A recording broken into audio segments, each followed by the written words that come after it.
Gempar, Tempo bongkar amarah Jokowi ke Pratikno gegara elektabilitas Prabowo mandek, pengen balikan sama PDIP. Bogor gitu. Dan di situ ada Pratikno, terus juga ada lagi keluarga Jokowi yang lain gitu. Ada beberapa pejabat istana lah, orang-orang dekatnya dia. Ya. Dan di situ Jokowi marah. Kenapa marah? Karena elektabilitas Prabowo dan Gibran ini mentok nih di angka 45%, nggak kunjung mencapai 51%. Gusarlah dia gitu. Dan waktu itu dia sampai marah. Informasi yang kita dapat dari para narasumber ini, dia marah pada Pratikno.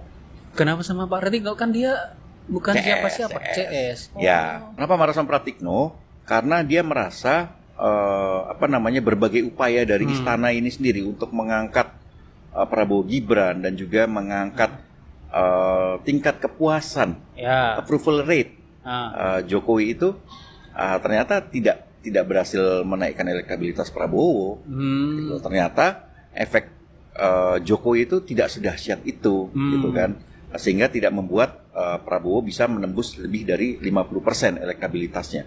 Dan Jokowi justru di situ dia meragukan dalam pertemuan itu. Jokowi meragukan approval rate-nya itu sampai mendekati 80%. Dia nggak percaya. Oh, gitu. Kenapa dia agak percaya sama menteri yang paling dekat sama dia, Pratikno, terkait dengan approval rate itu 80%? Ya, karena dia merasa bahwa ada suara-suara negatif yang masih belum bisa ditangani oleh istana. Siapa tuh yang bersuara negatif? Banyak, kan kita tahu. Tempo? Kan? Tempo salah satunya. Astagfirullahaladzim. Karena memang Tempo dianggap kerap mengkritik ya. Ya banyak orang menilainya itu bukan sebagai kritik gitu loh, sebagai sinisme. Sentimen negatif lah. Sentimen negatif lah. Kalau kami kan hanya mengkritik apa adanya saja sesuai dengan fakta gitu. Nah, itu yang kemudian membuat Jokowi marah lah, marah, dan dia minta semua perangkat-perangkat yang ada, partai-partai itu harus bergerak untuk memenangkan Prabowo. Makanya setelah itu dia ketemu dengan Prabowo kan. Prabowo dan Airlangga. Iya. Tapi kan terpisah ya pertemuannya. Betul. Ya. Nah, dengan Prabowo itu kan dia makan bersama, terus kemudian fotonya sengaja disebar. Betul. Gitu. Apa tujuannya? Tentu saja lagi-lagi untuk membuat pendukung Jokowi sebelumnya itu ikut mendukung Prabowo. Dan dalam pertemuan dengan Airlangga, Jokowi juga meminta supaya Golkar membantu pemenangan Prabowo. Artinya Golkar selama ini belum membantu ya? Kira-kira seperti itu. Ya, yang bergerak sekarang kalau kita lihat memang baru Gerindra ya. Nah, kalau kita tanya sama beberapa orang Golkar gitu, pengurus-pengurus Golkar, mereka pasti selalu membantah. Enggak, kita sudah mati-matian untuk Prabowo gitu. Padahal yang enggak gitu loh. Kalau kita lihat kan, dilihatin aja tuh di daerah gitu ya. Partai-partai lebih condong untuk menonjolkan caleg mereka sendiri gitu loh, bukan capresnya. Dan juga ada juga partai yang kemudian tidak mau atau jarang-jarang lah membawa nama atau foto Gibran kan dalam APK-nya atau alat peraga kampanyenya. Betul lah ya, bukan hanya Golkar, sebetulnya partai koalisi lain, PAN juga. Ya saya lihat di Kota Bogor sebagai warga Bogor nih. Ada poster gede-gede tapi kan tidak ada, hanya caleg aja, tidak ada ininya, capresnya atau cawapresnya. Itu kan artinya memikirkan elektabilitas partai sendiri kan. Kira-kira gitu. Iya. Atau mungkin setorannya kurang kali ya.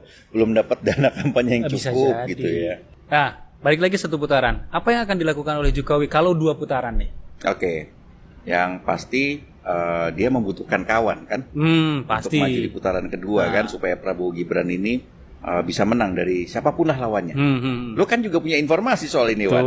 Coba diceritakan seperti apa. Jadi Jokowi ini mencoba merapat kembali ke PDIP. Wah, berbalik badan lagi. Informasinya dari lapangan seperti itu. Gimana itu ceritanya? Jadi Jokowi ini sempat bercerita kepada sempat bertemu ya dengan petinggi partai dan menjanjikan petinggi partai merah ini untuk menjadi Menko. Oh gitu. Lalu mencoba bertemu dengan Megawati lewat salah satu penghubungnya yang di PDIP yang memang dikenal dekat lah, yang menjadi penjembatan antara istana dengan merah, kira-kira gitu. Artinya ya upaya untuk kembali mesra lah dalam tanda petik, yang belakangan ini kan dalam tanda petik pecah kongsi ya, karena pilihan politik yang berbeda. Ini ada lagi upaya rujuk kira-kira kayak gitu. Oh. Nah, Cuma masalahnya sampai sekarang Bu Mega ini masih mangkel kayaknya. Oke. Itu jadi belum diterima. Ah, Tapi upaya untuk kembali lagi rujuk, lalu kemudian kembali lagi berkoalisi dan berkuasa di 2024 itu ada. ada dari istana Iya, ya, dari istana. Jokowi juga ya.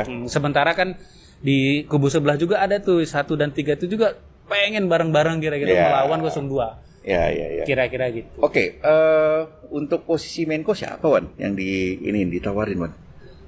Itu yang Mbak apa tuh? Mbak lah ya. Mbak Puan maksudnya. Oh, Mbak Puan, ya. Benar ya? Infonya begitu, tapi kan lagi-lagi ditolak kan sama Bu Mega. Bu Mega, ibunya sendiri gitu. Oke, artinya ini menunjukkan bahwa Jokowi kepepet atau bagaimana? Atau dia takut kalau sampai kemudian yang maju ke putaran kedua adalah Anies? Mm-mm. Itu atau bagaimana Wan? Ya intinya istana panik ya, karena melihat elektabilitas Prabowo ini stagnan Mm-mm. dan berpotensi itu yang akan maju itu satu di putaran kedua itu 1 atau 3 tentunya ya, dan itu kemungkinan akan menang. Nah, ya mereka harus cari kawan lagi ya. Dan ditambah lagi seperti abang bilang kan, mesin partai yang koalisi ini nggak sepenuhnya bergerak kan. Nah kita tahulah kalau merah ini solid di lapangan kan. Yeah. Nah, selain merah kan PKS yang solid ya. Yeah. Artinya